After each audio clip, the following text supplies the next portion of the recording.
Welcome back everyone to Racing Reviews and welcome back to Racing Transfer Talk, where today we're talking about one of the hottest properties on the transfer market for 2024. It's Mr. Daniel Ricciardo. Obviously, Danny Ric has missed out on a drive in 2023 after McLaren said no thanks, we're taking Oscar Piastri. Danny Ric, for all your charm, your racing wasn't good enough last year. And look at the statistics, 37 points over the course of 2022, only 7-point scoring finishes. Compare that to teammate Lando Norris, 122 points, only 5 times not in the points. Of course, that podium as well at the Emilia-Romagna Grand Prix.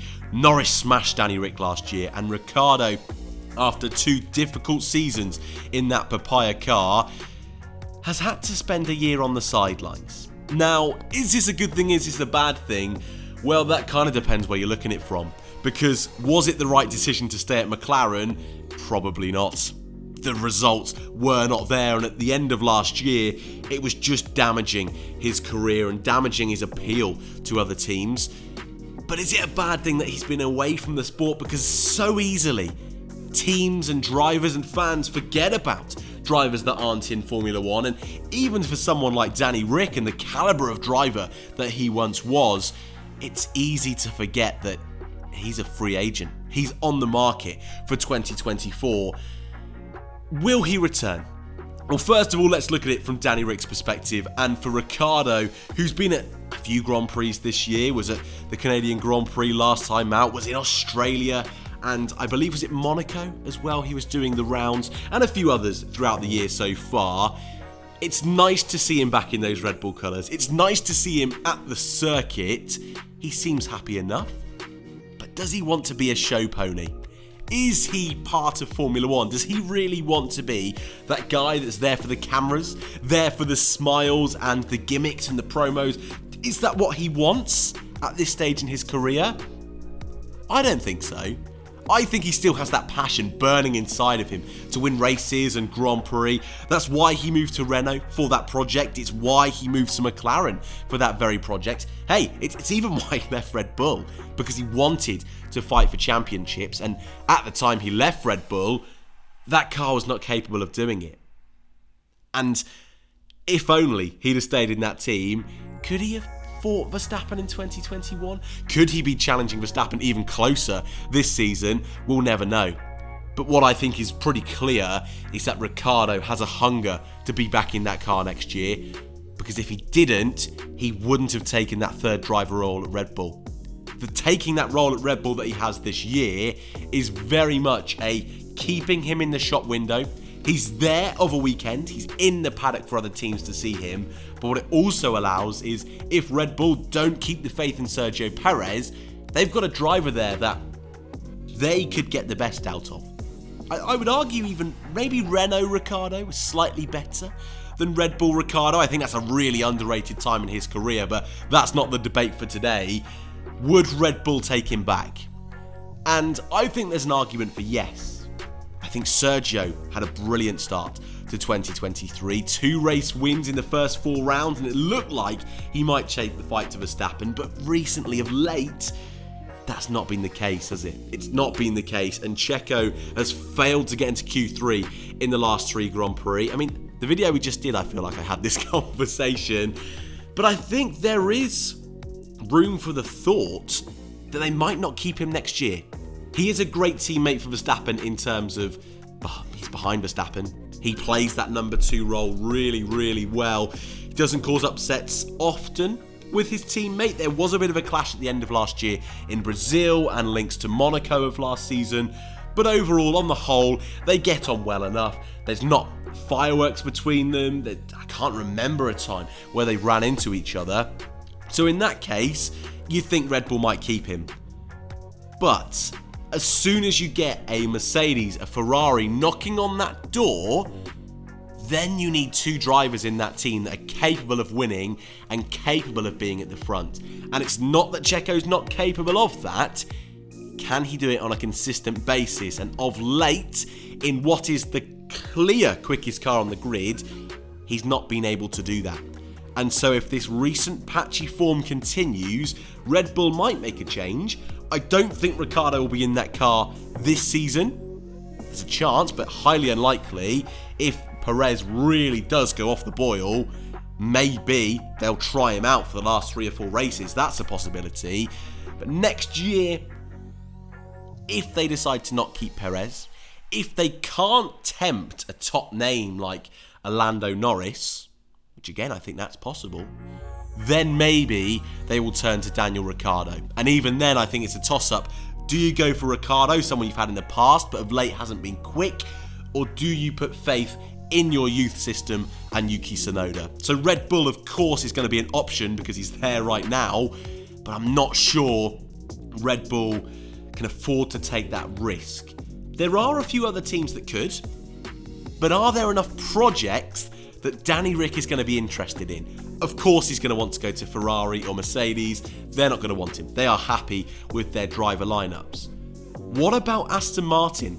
That could be a fun pairing. Alonso and Daniel Ricciardo. Hey, even if Alonso decides to retire at the end of this season, Ricciardo and Stroll, that's not the end of the world. But it's Alonso and Stroll that's currently in that team. And actually, Fernando, apart from Max Verstappen, I think he's been that second best driver this year. He has been incredible. Some of the best form in his career.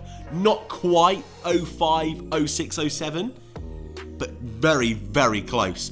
I don't think he's going to be going anywhere. And Lance Stroll kind of just depends on your views on why he's got that seat.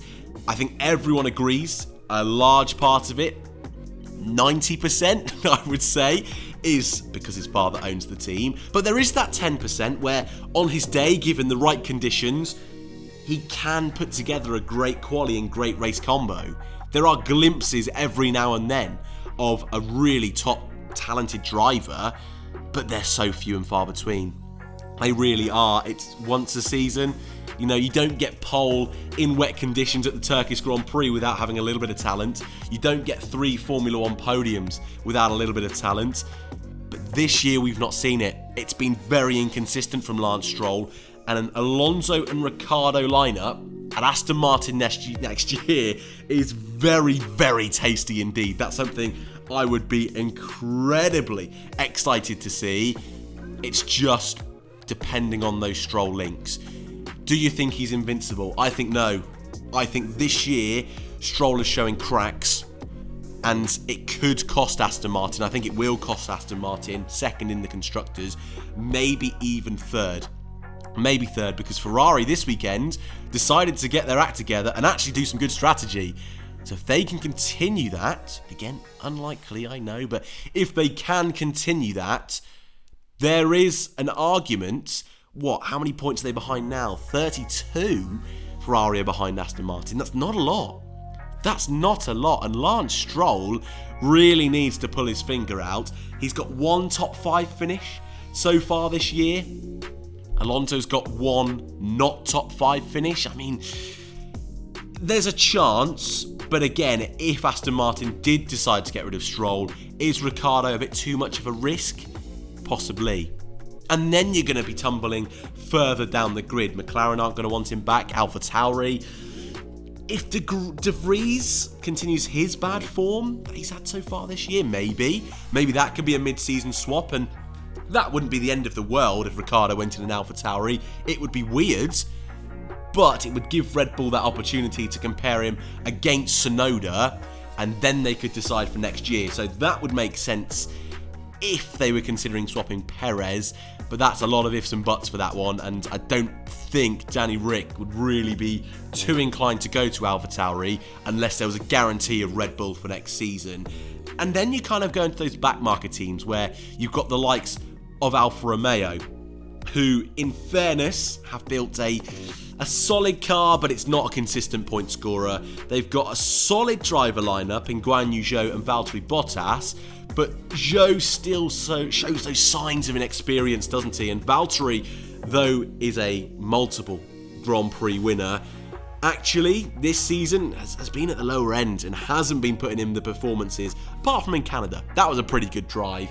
But weekends like Baku, Monaco, Spain, really struggled, and Zhou has been pretty much on top of him so far this year. What I would say with Alfa Romeo though, it's all about 2026. Audi coming in as a factory works team, that is a story. And if they can get a Danny Rick on board for that, Bottas and Ricciardo, that's a great lineup. It's just whether those kind of drivers at the end of their career can make it to 2026 and still be at their peak. Hamilton and Alonso are, and they are no spring chickens, but is Ricciardo, who has struggled over the last 5 years, is that a sensible option for Audi? Not so sure. And actually, you've got to consider there are still 2 more seasons after this one where it's going to be Sauber, supposedly, at the moment. Alfa Romeo are leaving at the end of this year in terms of their sponsorship. So does Ricciardo want to be driving for Sauber for 2 years? I'm not so sure. Williams, difficult project to get your head around. Albon and Ricciardo would be a great lineup, but does the team have the funds for that? Not particularly. Does Ricciardo want to be at the back of the grid? Again, not particularly. But to drive for Williams, an incredibly historical team in Formula One, a team with a history of winning and a brilliant fan base, I think he would be a good fit for Williams. I do. I think that's one of the ones I would put higher up, but of course it is a risk, and that's more coming from a Williams perspective. If they could get someone like Ricciardo alongside Albon, that's a very strong driver lineup, and then they just have to fix their car. They don't have to worry about drivers, and it's been a long time since Williams has had 2 really strong drivers in their car.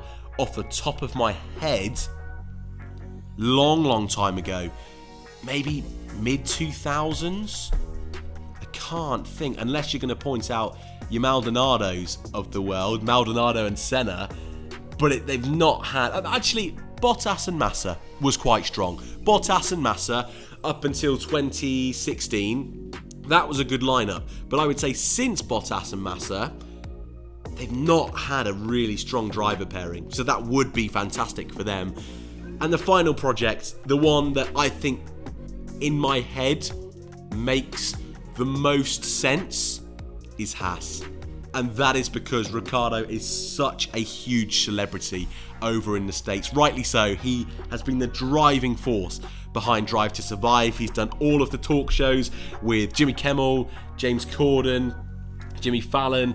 He has done all of them and has been the poster child of Formula One in the USA, and was the man who wanted the Las Vegas Grand Prix and is now going to miss out. He would be such a good fit for that team in terms of branding. For Ricciardo, it's a team where they don't have the history, but they've not had a superstar yet at Haas, and he would be the first. So he would become almost the poster child of Haas. And can I just say, they did have Grosjean, and as much as I'm a Grosjean fanboy, I would have to concede that Ricciardo would be that poster boy straight away of that team. I know I've said that phrase a few times, but I think it's really important to know that's how much he would mean to that team. He would be the making of that team. And I've been doing a bit of research about the progress and influence of Haas in Formula One, and it's not where it should be for a team entering their 10th season next year. So I think for Haas it makes sense. Also, Magnussen and Hülkenberg has been a good lineup this year, but it's not filling me with excitement. It's not a lineup that's making me think they're going to be pushing on over the next few years. It's a lineup that's a little bit stale, drivers getting a bit older, drivers that never really reach their full potential. And I actually think this season so far, K-Mag's being found out a little bit. I think Hülkenberg's been the better of the two, and this weekend where Nico was on the front row, if not for that penalty, and K-Mag was was involved in that really amateurish incident with Nick de Vries in the Grand Prix, there could be some changes there. For Ricciardo, does he want a project like that? It's a big project. The team still feels new, but could this be the time where they push on, really charge into that midfield and try to catch up with the big boys? We saw Aston do it this year. Could Haas do it with a driver like Ricciardo? Also, there's links to Ferrari there, and it wouldn't be the end of the world if he could find himself in Ferrari in a few years' time if Sainz or Leclerc decide to move on. That's hey, that's moving a bit too far. But for me, if anyone is going to take Ricciardo, I think Haas is the most likely, then Williams, and then Red Bull, which all three are quite slim. But I still think Danny Ric has got the minerals and got the pace to be able to fight in that midfield. If Nico Hülkenberg, and I rate Hülkenberg highly, he can have 2 years out and come back and put in some of the performances he has so far this year in that Haas car, what could Danny Ric do?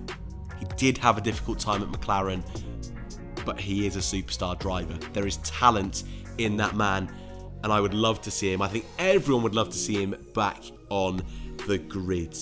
Thank you all very much for watching. This has been Racing Transfer Talk. This has been Racing Reviews. If you've enjoyed, hit that like button. Subscribe if you are new, and I'll see you all in the next one.